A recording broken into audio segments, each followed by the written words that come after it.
All right, so left off the last video talking about opposition, right? So remember, deficit spending is going to be the big thing.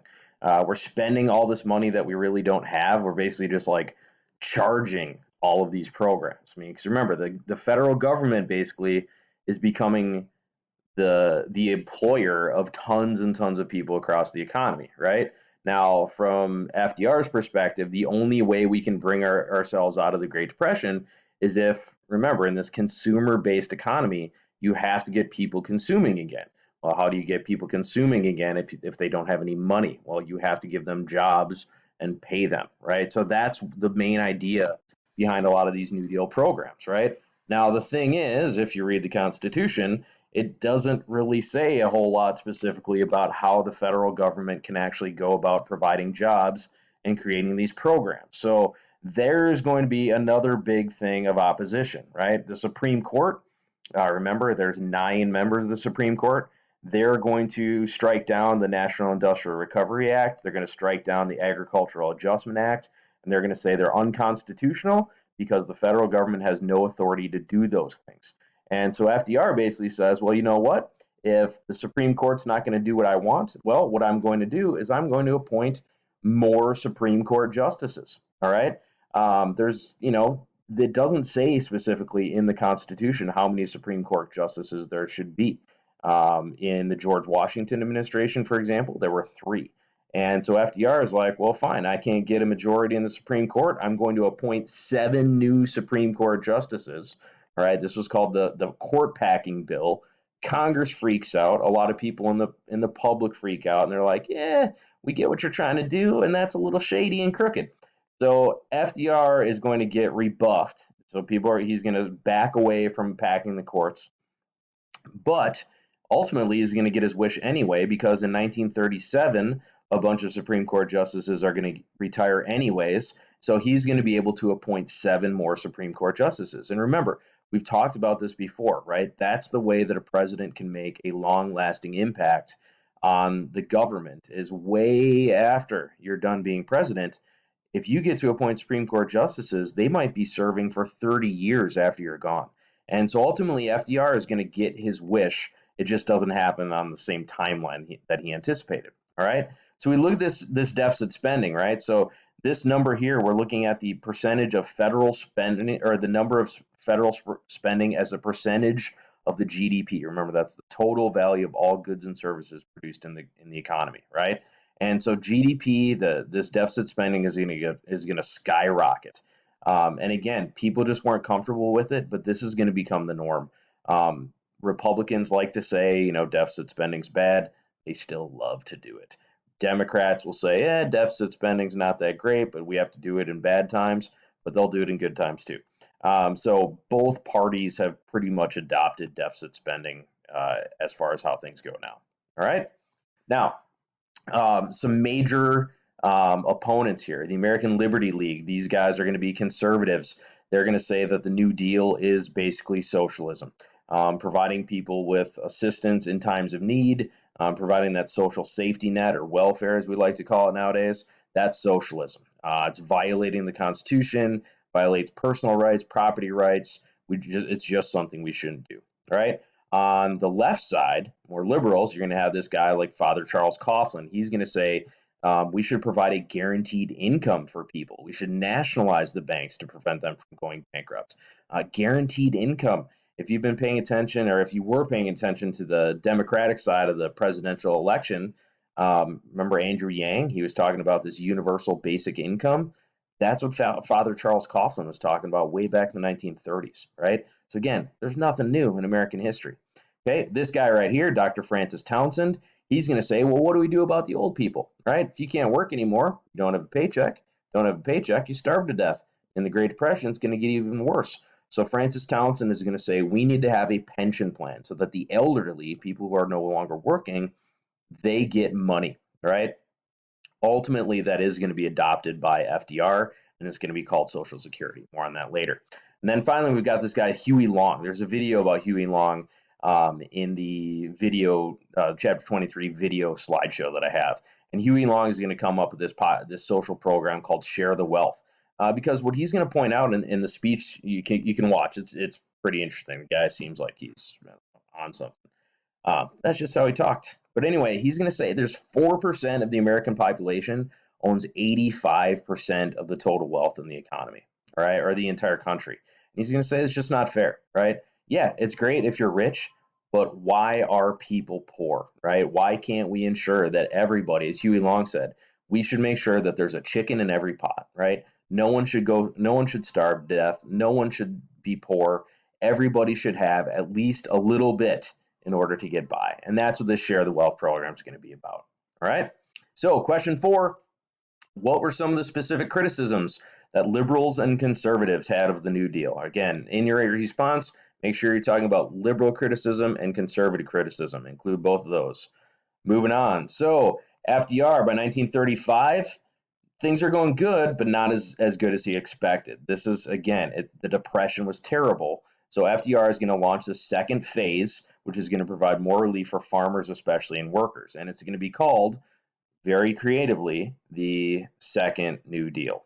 We're terrible at naming stuff. All right, now his wife, Eleanor Roosevelt, the First Lady, she is really going to be pushing him to do more for the common people. All right. In 1936, there's another presidential election, and you can see, again, overwhelmingly blue down here, but there's some areas that are going to soften up. Remember, all these areas, especially in the Midwest, these were mostly blue in the 1932 election. All right, so he's going to lose a little bit of support, but again, overwhelming victory. This is important because, again, there's a Democratic majority in the House and the Senate. This is also the first time that African Americans are going to vote Democratic. Why is this bold? Well, remember, the Democrats were the party of Jim Crow laws and segregation in the South. But African Americans start seeing that Democratic Party policies under FDR, they're actually way more helpful than Republican Party policies. So remember talking about that list in the back of your notebook where, like, how did the parties get to how they are today? This is going to be an important moment in leading to that. Democrats are going to start pulling African American voters into their party as a result of the New Deal. Now, Southern Democrats, who again still actually did support Jim Crow and segregation, they're not going to be happy about this. And that's where a lot of them are going to start leaving the Democratic Party and moving into the Republican Party. And we'll be talking again more about that later on. All right.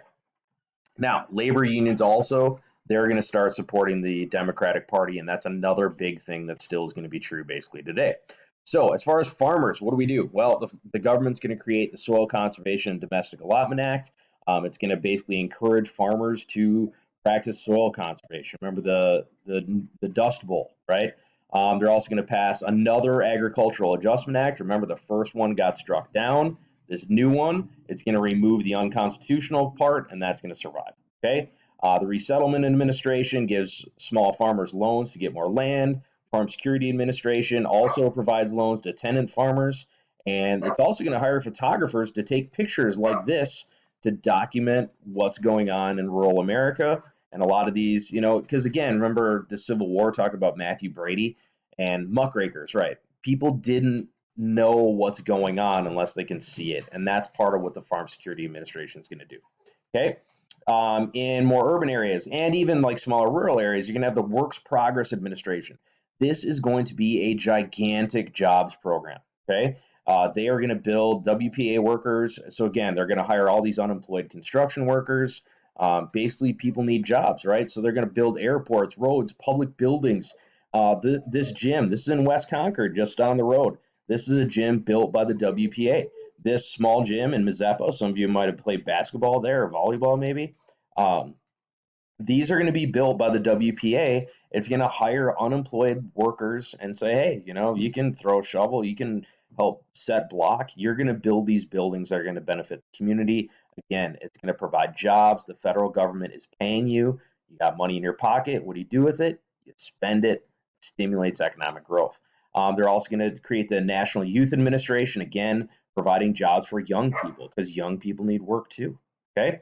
Another thing that they're going to do is they're going to provide, so again, there's all these different examples of this, different pictures here on a lot of these things, like in Mazeppa and that gym and quiet, Elsie. Okay. The works, so the gym in Mazeppa and West Concord, for example, you'll see these plaques put up there. Okay. Okay. Now, the other thing they're going to do is they're going to hire unemployed writers, unemployed artists, and they're going to do things like the Federal Writers Project. You can go online right now, and actually you can click on this, and it'll take you to all these different things. During the slavery unit back in October or November when we talked about this, those slave narratives, they're going to hire people basically to go out into the countryside and interview former slaves and get information about their experience. This is going to be a huge, huge benefit to future historians, students like you, because we know firsthand what things were like for people who lived, or what things were like for people who lived there. Okay. The government, FDR is going to pass the Wagner Act, which is going to protect unions. The National Labor Relations Board also, that's going to protect unions. The Fair Labor Standards Act, that creates a minimum wage, which is the first time that's going to happen in the country. So you've got a couple questions here. Question 5, how did the second New Deal try to improve conditions for farmers? Provide details. And question 6, how did the second New Deal provide more opportunities for the unemployed? Again, provide specific examples. All right, now, major program here, 1935 Social Security Act. How do we make things better for old people? Well, they're going to create this program called Social Security. You all probably have a Social Security card. And basically, my paycheck right now, part of it goes to pay for your grandma and grandpa who are retired. They get money so that they can pay their rent, pay for their house, buy food, buy medicine. That's a major, major program that still exists today. We'll talk more later on about how that is not, how there's some problems associated with that too. Another big one that's going to impact our area, Pine Island, is going to be the Rural Electrification Administration, right? People need electricity. Farmers need electricity to join the 20th century. So the Rural Electrification Administration is going to electrify farms. And again, there was criticism back then about like, oh, this is socialism, but it's going to bring farmers into the 20th century. The same type of debate we're hearing right now about rural broadband access. There's a Governor Walz, for example, has been pushing a bill to get broadband access to rural areas. Some people are criticizing it, are saying that's socialism. Again, that's the kind of stuff we saw against the Rural Electrification Administration. All right, now for women, okay, FDR is going to hire Frances Perkins right here. That she's going to be the first female cabinet member in American history. 2 females are going to be diplomats. 1 is going to be a federal judge. So things are going to improve in some ways for women, but these federal work programs, there's not as many opportunities for women as there was for men. There's only going to be a slight uptick for women as far as working outside the home. Minimum wages for women were allowed to be lower than they were for men. So a little bit of progress. Again, is it all the way there? No. But again, some progress is probably better than none. African Americans, he's going to appoint Mary McLeod Bethune right here to be the first National Youth Administration Department of the Division of Negro Affairs. He helps organize this black cabinet of African American advisors, which again, he's not going to do tons of stuff because he still has opposition inside his party, but he is going to do something, and that's better than what some other presidents had done before. Okay, this lady down here, this is Marian Anderson. She's a very famous opera singer back in the 1930s. She was originally given an opportunity to do a concert by the Daughters of the American Revolution, which is a very important social group. They're going to reject her, and instead, in like the ultimate comeback move, she is going to end up rejecting this anyway. She gets a concert on the Lincoln Memorial, which again, if you're on the DC trip, you stood right where Marian Anderson did, and this is going to be on the radio. It's going to be this huge, huge concert. Again, Daughters of the American Revolution end up looking pretty dumb because they missed this giant opportunity to have a lot of publicity for their organization.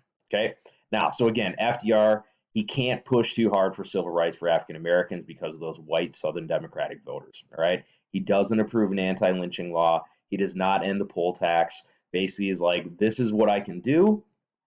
This is what I can't do. Okay. For Mexican Americans, generally, they're going to support the New Deal. Many of them are going to come and work on farms in the American Southwest, which, remember, used to be part of Mexico. Many Mexican Americans are going to work in the CCC and the WPA. But migrant workers often, who again who move from season to season.